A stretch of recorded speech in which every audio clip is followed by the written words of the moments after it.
I'm providing nursing care, so I can't work. And I think that the impact of caring and nursing for your own child with not very much support is massive, and I don't think that there is enough acknowledgement on how much impact it's having on families and on the child who's sick.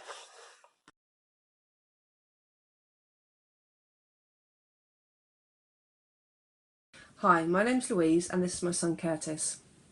Curtis underwent open heart surgery 12 months ago, which unfortunately didn't go well. He ended up in multi-organ failure, needing an emergency tracheostomy, and is now long-term ventilated at home. His case went to panel and he was assessed by the professionals at the panel as requiring 7 nights of waking night care. This went out to tender and an agency agreed to take on this level of care.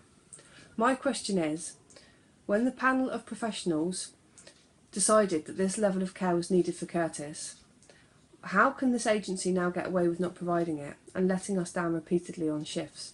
If he needs this level of care, then they should be providing it. If they're unable to provide it, if they have staff sickness or staff on holiday, why are they not forced to put it out to other external agencies to come in and cover their shifts? It's not what us families want. Us families do not want this level of care.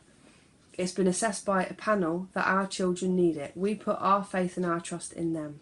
They're saying our children need it. If the agency let me down, I have to stay up and provide the waking nights that Curtis needs to keep him safe. I can't care for him all night and all day, and then all the following night, and then all the following day. I have a 3-year-old to look after also.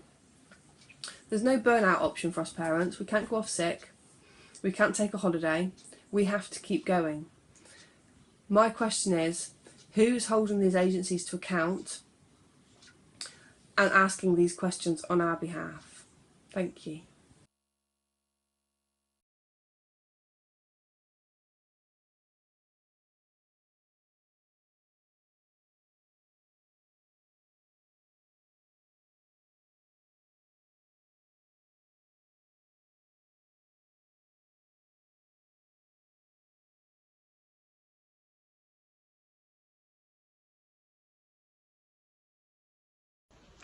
Hi, it's Jill, Noah's mum here.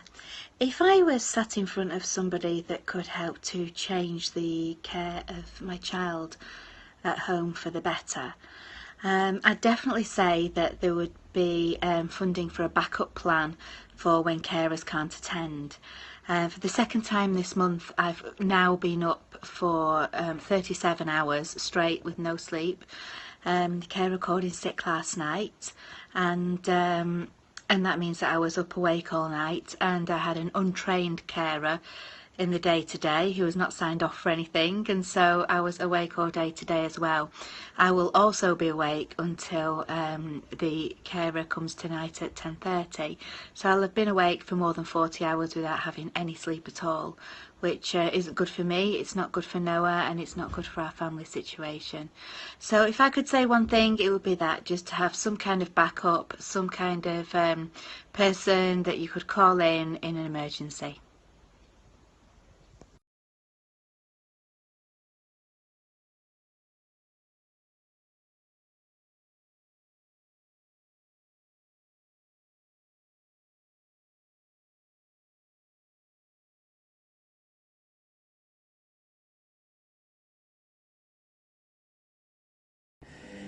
The CCG put the contract out to tender. We didn't want overnight care, but they put it out to tender and only one company accepted it. And when they accepted it, they phoned us and said, oh yeah, we've got the contract, but we haven't got the staff, so we're going to advertise. At this point, we'd just come home from 5 weeks in hospital, dealing with everything, knowing we'd nearly lost Mason, basically. So it's slightly stressful. Over the following months, they advertised, they found people, introduced people who didn't really click with, who then proved to be unreliable. They cancelled meetings, they didn't bother turning up without letting me know.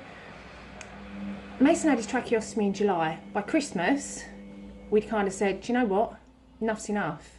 And so now we have no care, we have school, and we have 20 nights a year respite in a local hospice. Well, I say local, it's an hour's drive away, but they're great. So our care experience has been horrendous. We don't have direct payments for the same reason that finding carers is ridiculous.